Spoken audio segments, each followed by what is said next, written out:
Good morning students. आज हम लोग बायोमैग्निफिकेशन के बारे में पढ़ेंगे।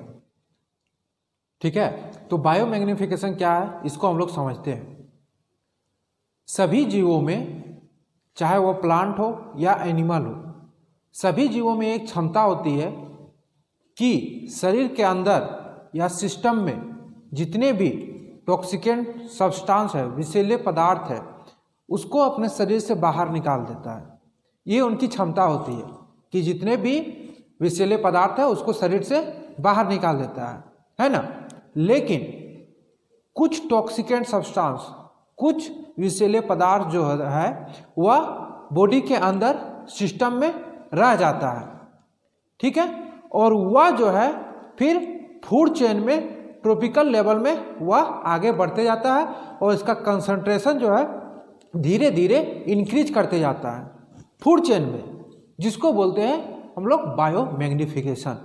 क्या बोले कि कुछ टॉक्सिकेंट सब्सटेंस, कुछ विषैले पदार्थ हमारे शरीर में रह जाते हैं और वह जो है धीरे धीरे फूड चेन में उसका जो टॉक्सिकेंट सब्सटेंस का कंसंट्रेशन जो है वह इंक्रीज करते जाता है, जिसको बोलते हैं हम लोग बायोमैग्निफिकेशन। ठीक है, कैसे इसका कंसंट्रेशन बढ़ता है इसको भी आगे समझाएंगे। पहले हम लोग समझेंगे कि क्यों टॉक्सिकेंट सब्सटेंस जो विषैले पदार्थ है वह क्यों शरीर में रह जाता है और वह कौन सा टॉक्सिकेंट सब्सटेंस है।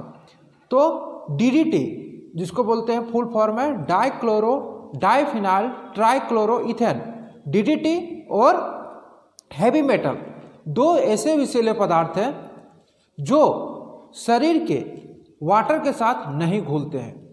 वह शरीर के फैट के साथ घुलकर शरीर में ही बहुत लंबे समय तक रह जाते हैं।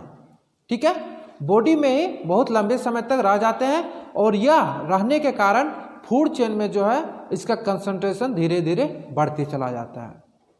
ठीक है, एक एग्जाम्पल से समझते हैं कि डीडीटी का यूज किया गया किसी भी जलाशय में कीट मकोड़ों को मारने में। डीडीटी का यूज किया जाता है कीट मकोड़ों को मारने में।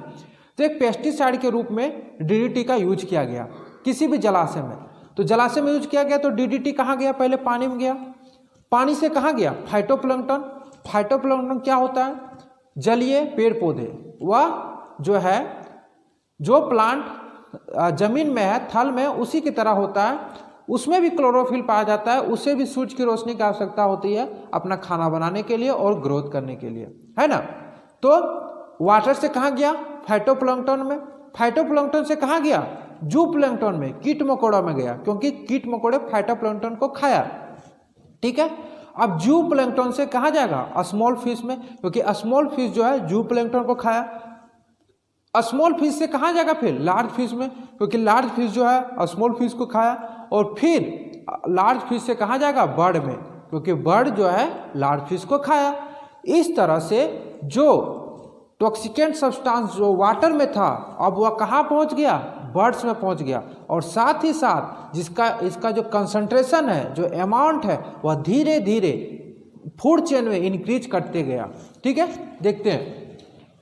सपोज कि वाटर में डाला गया डीडीटी, यहाँ से गया फाइटोप्लैंक्टन, क्योंकि फाइटोप्लैंक्टन वाटर का यूज किया। ठीक है, फाइटोप्लैंक्टन से कहाँ गया? जूप्लैंक्टन में, क्योंकि जूप्लैंक्टन फाइटोप्लैंक्टन को खाया। फिर जूप्लैंक्टन से कहाँ गया?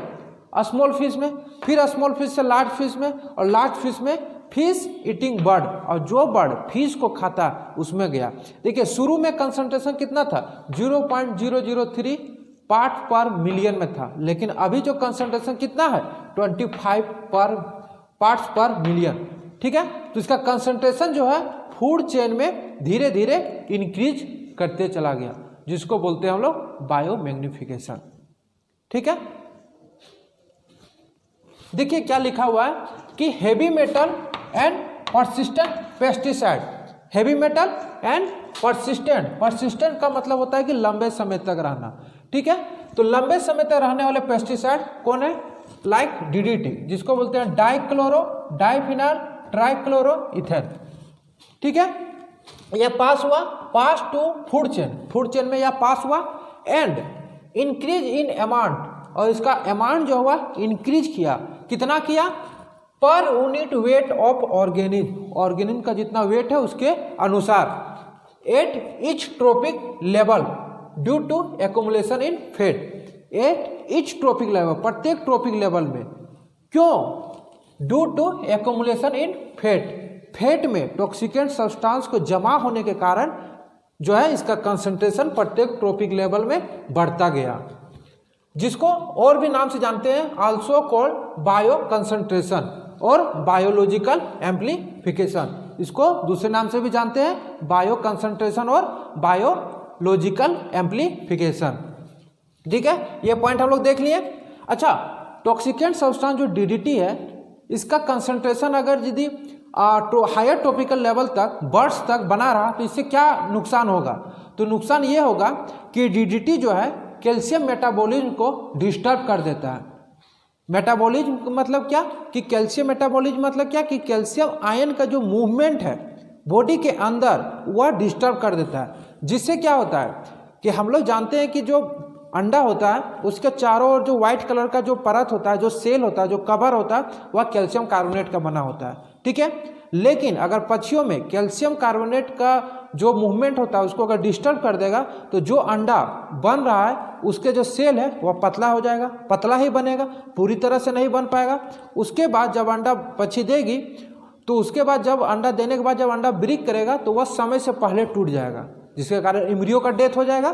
तो यही बताया गया है कि higher amount of pesticide, higher amount of pesticide क्या? DDT disturb calcium metabolism of bird में जो कैल्शियम का मूवमेंट होता है, कैल्शियम का जो मेटाबॉलिज्म होता है उसको डिस्टर्ब कर देता है, जिसके कारण क्या होता है? Resulting in thinning of egg shell. Egg का जो सेल है, सॉरी SHEL, जो ईग का जो सेल है, आवरी बाहरी जो परत है वह पतला हो जाता है एंड इट्स प्रीमेच्योर ब्रेकिंग, और इसका जो फूटता है वह समय से पहले फूट जाता है, मेच्योर होने से पहले, जिसके कारण क्या होता है कि एम्ब्रियो का डेथ होता है। और सारे क्या होते हैं, ये तो बर्ड में देखें, और सारे क्या होता है कि यह और होता है, सेरेब्रल हेमोरेज होता है, सॉफ्टनिंग ऑफ ब्रेन होता है, लीवर सिरोसिस होता है। ठीक है, तो ये सब जो होता है वह टॉक्सिकेंट पदार्थ को शरीर में एक्यूमुलेट होने से होता है। तो हम लोग बायोमैग्नीफिकेशन में यही पढ़े कि जो टॉक्सिकेंट सब्सटेंस है वह शरीर के बॉडी के फैट में एक्यूमुलेट होकर फूड चेन में इसका कंसंट्रेशन धीरे धीरे बढ़ता जाता है, और लास्टली जो हायर ट्रॉपिकल एनिमल होता है उसका वहाँ पर कंसंट्रेशन बहुत ज़्यादा हो जाता है, जिसके उसका बहुत सारे प्रॉब्लम्स होती है, जिसको हम लोग पढ़े। ठीक है, ये वीडियो में आज के वीडियो में इतना ही। अब मिलेंगे नेक्स्ट वीडियो में। Thank you.